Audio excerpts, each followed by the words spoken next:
Gatule oath akamangara ndiani? Gatule oath. Damira pamberi pedera mambo kudasa. Same out of this.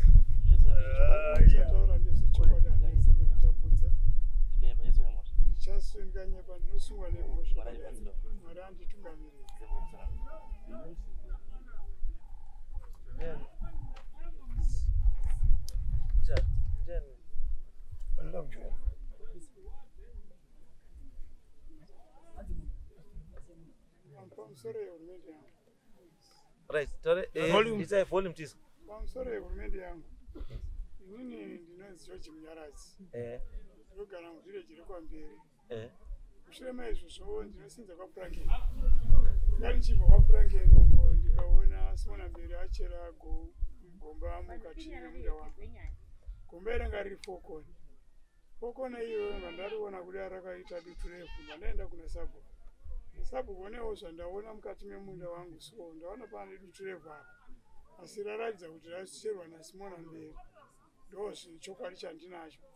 Saka Sabhuku unoti ini ndakaona wachingochera waine mapostora asi anaziva kuti vari kuchera vada kuisei. Ndikati amai ndoita sei Sabhuku? Sikanzi hatizivi zvawazviitira zvinogona kukuwadza kana kuuraya. Ndikati manje Sabhuku hapana kusiri kufa kwandaita nekuti gomba irori raita dutu refu kudai ndoziva kuti munei mukati macho. Saka ndakabuda ipapo ndikadzokera kubasa. Dzokera kwandakaita kubasa vanasvika kubasa vanzanza chienda kuofu shamwari. Ndovanadzokera zvekumba ko. Ndarara kudero madeko iwayo. Kuma5 ndati inini hapana kusiri kufa. Vandatora basa vandanotsvara ipapo. Pakutsvara kwandakaita ndikati vananzwa vari guru. Ndikati chii chazoti guru apa?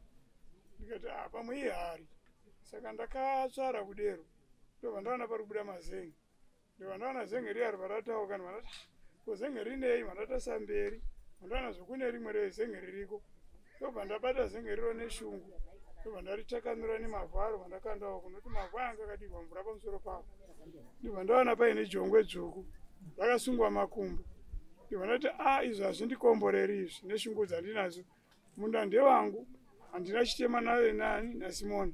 Handina kumbotukana naye kana vabereki vake kana ani hanawo ndakatukana naye. Ko azogona kuisa jongwe munda mangu. Chandatadza hasi kundiudza. Kana paine mistake adai andiudza. Vandadzoka zvekwaSabhuku. Sabhuku ndaona muine jongwe mugomba riya randakataura takaunga. Kanzi wariwo ndakati Sabhuku unoti usauye naro panapa nekuti ini naSimona ava hatisi kutaudzana unongoona zvikuitika.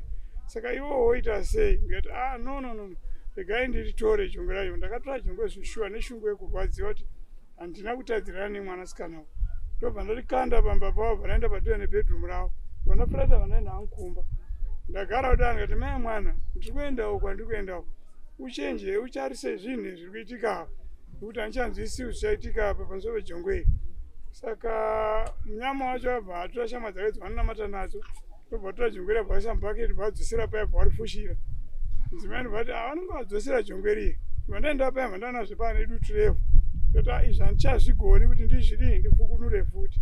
Chega ndisera akadaro Sabhuku ndoita sei chindipewa komiti yenyu. Sabhuku unoti ina handisati ane komiti iko zvino. Saka zvinoita sei kana zvakadai saizvozvo. Chivindi chacho handichazivi kuti ndechei nekuti nana mhosva nemusikanawo. Sikanzi inotoita sei nekuti dai ndandita kuti kana papaine komiti yenyu mumbotiyananiseiwo sevanhu. Nekuti saimuona kuti munda waruchera unenge warucherera kujongwe ndewangu. Ruzhowa rwake rwakaisa urwo harusi kusvika munda mangu. Saka chazodarika kuti adarike ruzhowa kuenda munda mangu unochera jongwe handichachizivi. Saka zvakadai saizvo zvinotoita sei? Nditsvagirewo umwe Sabhuku. Ndobva wandipa Sabhuku ndorikanda. Sabhuku ndamufonera akati ndiri kuenda kwaMapara. Yatisangana paMapara 10 off. Patasangana paMapara 10 off. Ndokumurondedzera. Tiri kumurondedzera dai Simona yabva afona. Hamene zvaida kutaurwa ipapo. Kati kana Sabhuku ndichakumufonera ndondwari. Ndobva akati. Saka zvakadaro saizvozvo. Ndibva ndazouya ndikati regai ndiende kwaSabhuku. Mandauya kwaSabhuku ndomandaripota nyaya yangu. Sabhuku unoti inyaya kana iine jongwe rakafanana neri ina handigoni kuti hangu kuitonga ndeyamambo. Ndikati hapana chakamboipa kana iri yamambo. Saka ndodii? Sikanzi aiwa iwe chiripota nyaya yako. Ndobva ndaripota nyaya yangu. Ini chichemo changu chandauya panapa ndichiripota nyaya iyi ndechokuti handisi kuziva mhosva yandakatadzira Simona. kana kuti chaacherera jongwe murunda mangu handichizivi. Vabereki vake vakakura tichionana tichifara tose. Chindoaidzwa ana sekuru wangu. Asi Simona wasvika pakundipandukira kundisira jongwe mumunda. Handina kuziva zvarevei ende jongwe racho reda kudii. Saka ndo chinhu chemo chandouya nacho pamberi pebinga kuti binga guru ndibatsirewo nemakurukota avo. No, it's okay. Simona. Nico.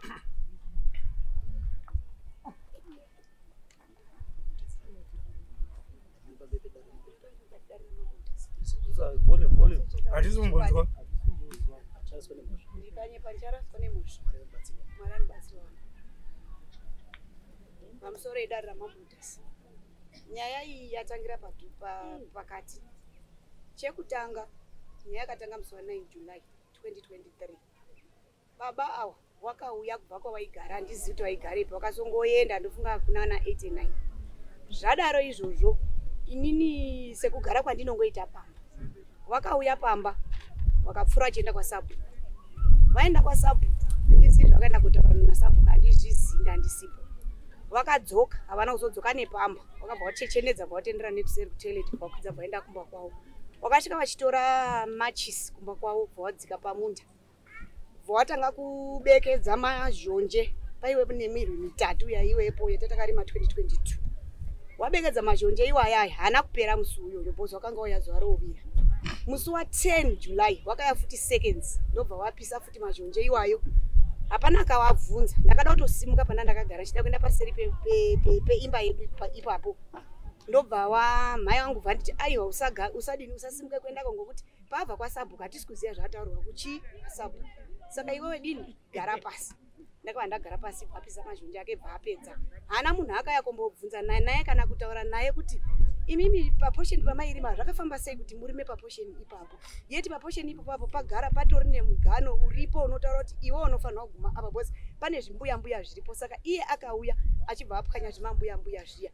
Chikamu ichocho chakabva chapera, akauya akachera makomba, hapana akataura naye, hana munhu akambobvunzana naye kana kutaudzana naye nenyaya pamunda ipapo. Zvadaro akarima hapana akamubvunza. Patazorima patafura magwere atafura asina kunyatsa kuita aya. Akabva auya ndobva atanga kucreata nzira paseri pemukoto peya paseri pepamba paya patinogurana pamunda ipapo. Achidzika achitendera achienda kwaSabu. Achidzika achitendera. Saka inini zvandakaita musi wa 25 ndakanopuwa huku nambuya mai Anesu Pfachi. Tseketsa anoti jongwe yaari kutaura. Zvaari kutaura zvekuti rakasungwa rakangofa ndakarisunga saizvozvo. Ndakaenda naro kumba, wakariona parufu pasekuru Eric Mtasa ndomusi ndakaripuwa musi wa 25 chiri china. Friday, Saturday, Sunday, Monday chipiri huku bva yamuka yakafa mudengu mukiche. Ndakatora huku bva ndaenda nayo bva ndaicherera pagomba ratinokanyira zvidhina not pamunda pake. Ndacherera huku iyoyo. Rata rari kutaura zvechokwadi ndakariisa ndichiitira kuti imbwa dzisakware. Ndakacherera bva ndafukidza. Harina kuita 4 kona gomba ririko, handina kurichinja, harina kuita sei. Ringoriko sezveriri.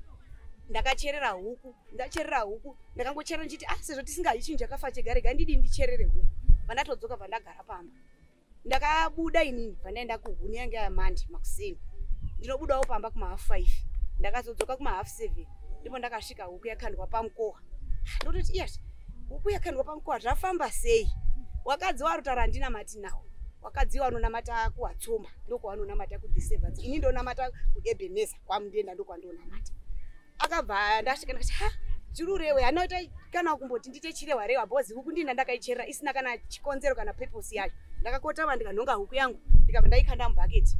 Ndakanda mubhaketi wakadzi wakabva wauya mai Rutano nana mai Lewa achiti mai tinotipeya wheat takazwa kuti makatambira wheat. Ndikati alright mirai ndidini ndikupei wheat. Ndakapinda mumba ndikavhura saga rangu ndikawapimira ma5 liters. Wakabva wabvunza mai tinotasvika huku iri apa yamakabva nayo kwaMutasa zvafamba sei? Ndikati handisutoziva dautotarisa kugomba kana ndakachera ndoni zvafamba sei. Ndakava ndati nguva iyoyo vana mai Rutano vati hambaite udini totarise. Ndakava ndabvapo vandatotendera kuenda kuseri kuya uko. Vandasvika vandatarisa ndoni huku yadini yafukunura pane Tennessee yababa yatsika ipapo ndowafukunura huku. Handina kuchinja papa ine huku bo ndandotora ndikati iyi yanyaya ndatangiwa nani naGeorge bhozi George kubva kumashure. Nyaya dzake dzakandiwandira dzaindipomedzera achinditi kudona kwakaita nebhasikoro ndini ndakadini udhiyo dzacho ndinadzo mufoni mangu changanisa. Dzaindipuma achitaura dzakati wande nyaya dzemuudhiyo imomo dzinosanganisira nevamwe vanhu varimo.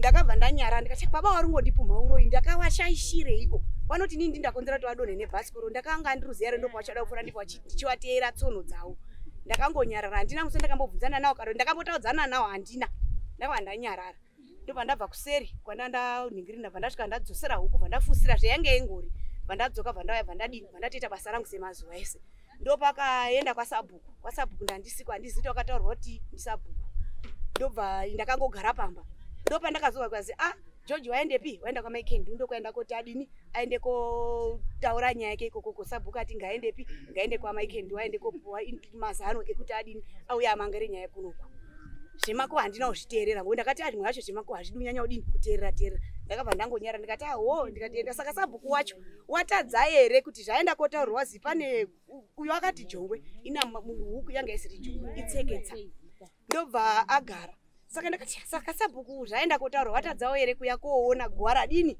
ratauyazve koona kuti shuwa ijongwe here kana kuti itseketsa regai tichioneko zvichagu George akaya kuno kuzomangara kupi komangara kuno kwachangamire ndopati tisa nhasi petiri nhasi uyu right sabugari uri pano sabumbera ari sabhuku wari pano asi wakanga ari pabasa irori iri kumudwa ndivharati ndikubvunza sabhuku imaunotaura munhu kutsvaga sei mazvita mambo zvindati ndikuda sabumbera aripi wari pano ngauye ndikudaidza wanga wari huko saka imi maungunditaura kuti umwe munhu wekudii ndikuda sabhuku sorry imambo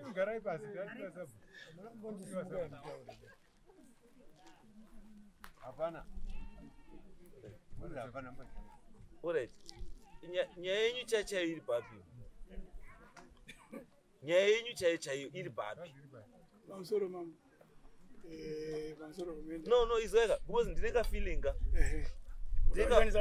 ndine kafeeling kandinako kuti pane something chiri kuseri chandisi kunzwa because sabhuku ndiye munhu aifanira kunge ari kupedza nyaya because basa rasabhuku ndere kuyananisa vanhu community kuti vagare zvakanaka but kana sabhuku achiti handikwanisi kuyananisa ari kutii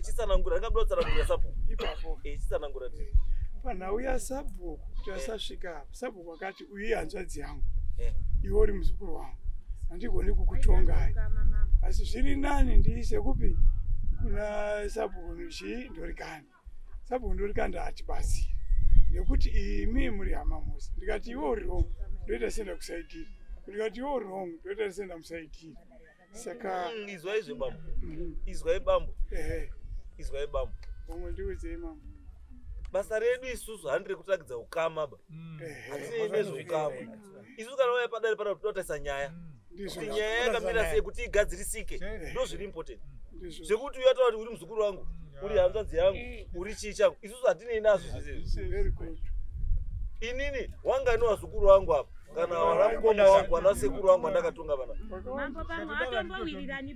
ayo ndati wangani wana muchirahondo chaiwo wangani wana muchirahondo wana sekuru wangu andakatonga ini wakadini saka tikada kuti titsvage kuti muzukuru sekuru chii dzinotongeka here nyaya pana hadzitongeki asi isu toti ngatitsvage chii ngatitsvage pane nyaya handiti kana paine chida kutocorrect kwakatobva tachidii tobva tachicorrecta chisiri right tobva tachicorrecta because mukandinyepera manje hazvizoiti because chandikuda inini ndechekuti there is something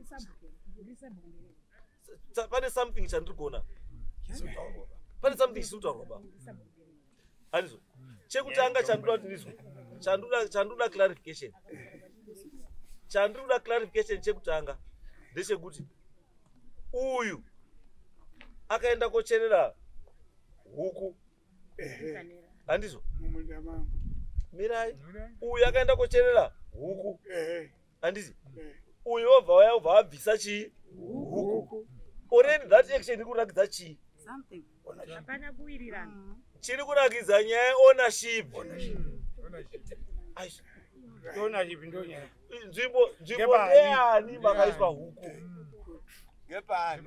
maita zvakanaka ndo zvandiri kuvhunza saka ikona kundinyepera munda wangu ndati uyu ndosaka ndati sabhuku aripi because uyu akaenda kocherera huku uyu aibva abvisa huku handiti it means ari kuuya kobvisa huku ane authority yaari kuzvipa yekuti abvise huku aenda kuisa huku ane authority yaari kuzvipa yekuisa huku uyu achibvisa huku achinokanda pamukowa uyu achitora huku yakandwa pamukowa achidzosera mugomba saka zviri kuti izvo zvezvo zviri kuratidza kuti ishu yenyu mimi ishu yenyu haisi yehuku ba apa huku yadi huku yashanda asi ishu yenyu haisi yehuku lendi yakaiswa huku ndeyani ndeyangu ndini muridzi welendi garai pasi because mese murakidza kuti mune authority over that land ndo handizive land ndeyani pamusoro yechangamiri imurani inini ndinoitwa Veronica Mberi ndiri sisi wasimona ehe saka chandiunza kuno akasvitsa nyaya yake ndikainzwa kubva kumavambo kwayo saka ndanga ndichida ndine mubvunzo nekuti kuti ndinyanyo kuti dzike nenyaya iyi inotoda vanga vari paground vachinyatsoiona semunin'ina wangu handiti saka nyaya iripo ndeyekuti ndachida kubvunza George Munyaradzi kuti George kubva gore ripi uye kutanga rini kuti land yauri kutaura ndeyako munda wako wakatanga kuurima gore ripi kubva tichikura Changamire baba wedu wari wapenyu pakaiswa barbed wire muganhu wakaganhurwa kusvikira panake pamusha ipapo pamusha wedu watinorima iwayo takangosiyiwa nababa wedu pamba ipapo tichingoparima saka zvakatinetsa takunzwa mashoko aya kuti George auya paseri pemba. Just imagine kuti how many meters kubva kumba kwake kujamba madhunduru munomati machi madhunduru ese kunoti paseri pemba pamunda pake kubva mai wake watinoziva Joyce Munyaradzi hawana kumbobvira wakaparima mumukoma wake uyu Phineas Munyaradzi nekumuziva kusvikira ashaye nemudzimai wako achibva kuHarare vachiuya vachirima pamushapa havanombobvira wakaparima.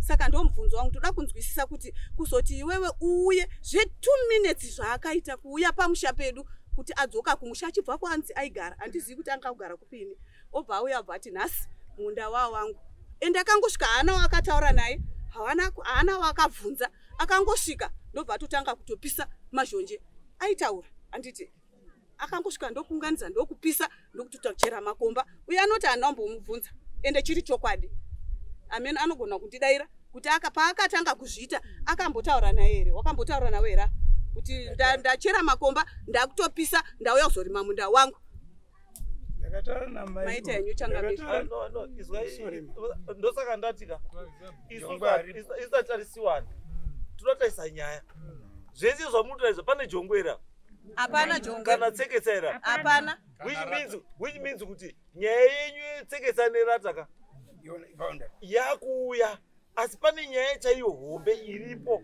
ichi icatalyst chete icatalyst yaita kuti nyaya ibude pachena ndokumbira kupedzisa zvejongwe zvehuku inonzi yakazochererwa iyi huku iri kunzi yakatovigwa huku haina kuraswa isu rudzi rwedu hatidyi zvakafa zvega isu saka tinotorasa saka akangonoti zvakakodzera kuti tinoivharira inini kweso vandisina basa nako asi munokamaisaderata here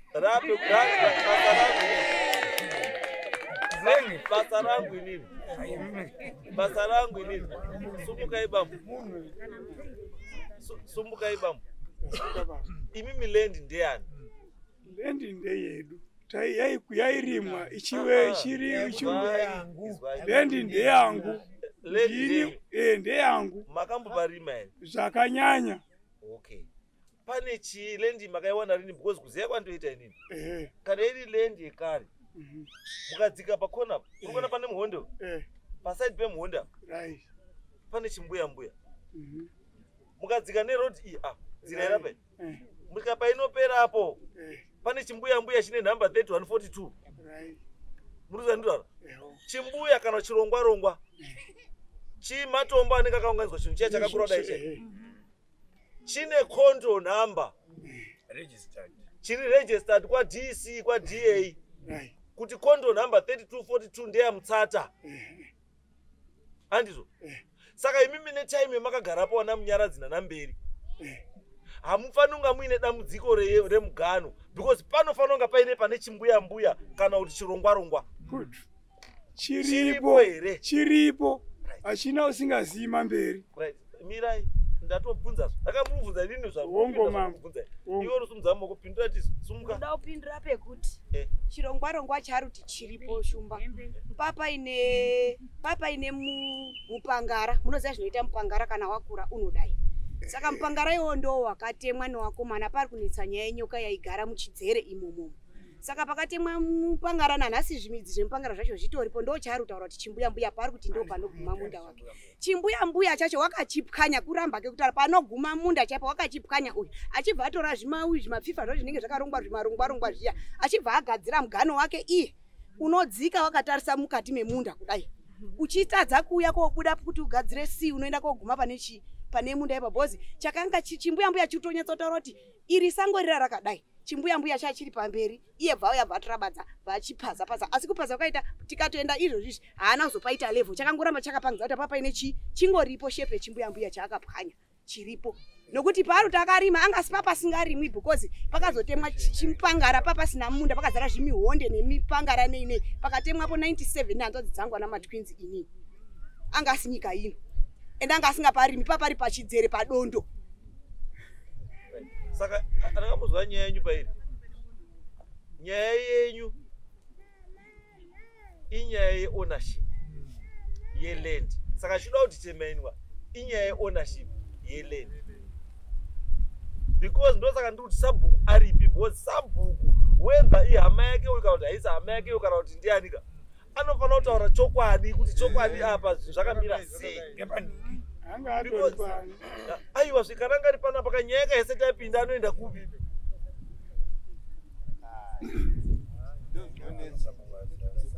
nyaya kahese tapinda yawinga panapa asi anoenda because ndo ziso rangu inini ndianofanira kunga arunditaurira izvizvi kuti apa zvakamira sei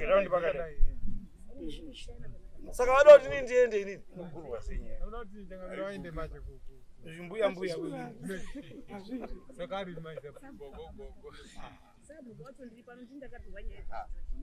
muripi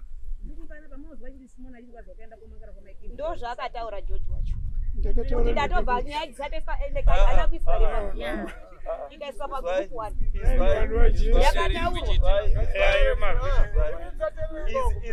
ndokumbira udhiyo rimuzi kuti haina maike ndu mukati ere udhiyo iri panapa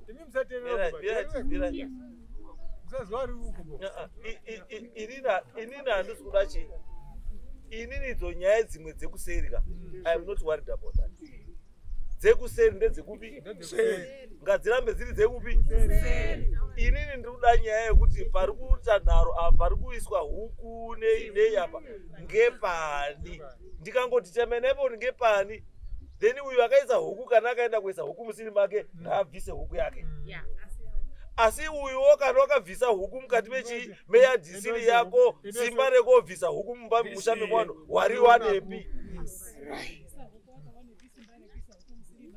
ndio zvatikutaura kuti ndo pane mubvunzo chete kuti iwewe kana musiri mako simba rekuenda kodhiga mumushambe munhu mune munhu aisa tunhu kwake wakarione uyuwo kana wakaisa huku dzako uchizwa wakaita unga guwa remunhu munda mewanhu simba iroro wakarione saka zvinhu zvese zvinoda kuti sabhuku aripo ini ndakuchitumawo timu yangu yeinspection iende panzvimbo yonotarise kuti chirongwa chiri papi apa chiri papi manext door aripo wouya woditemena kuti apa ndepani apa ndepani nyaya yedi mambo mazvita maita basa mambo because ini maita hurumende yangu izwai bambo ini chandinoda manje imimi next time what you do mukaona kuti vanhu vandiri kudhira nawo hawawirirani musaende to any one of them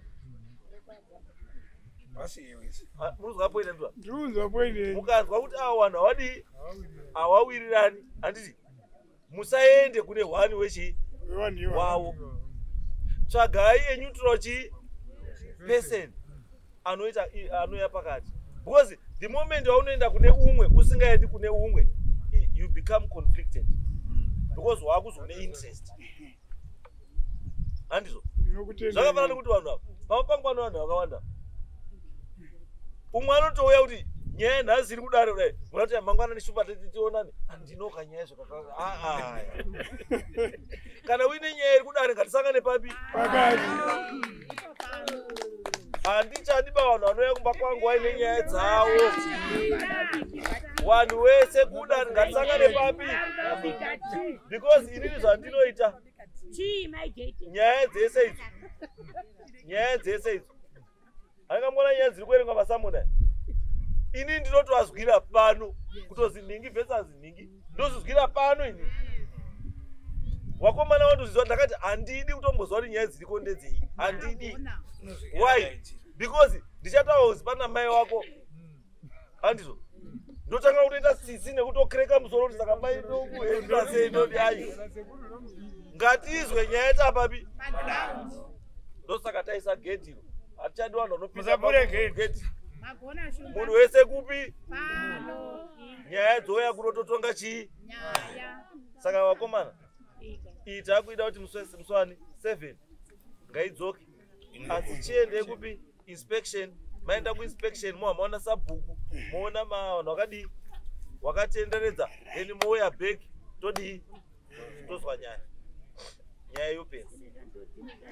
Handizvere Mr. Hurumende mashitei. Ndizvo zvoshaya because ndatoona nyaya yenyu kwamunodetsera kwese yazobuda hayo nenyaya yejongwe ka. But dai jongwe ranga risina kuigwa izvi mamuchazouya panapa nekutemana. Mvura yadini? Mvura yanaya. Maita basa. Saka chiveiti musi wa7 ndivatagadzisa nyaya. Maita basa mambo. Maita mutasa. Magona. Pane chinhu. Magonesa.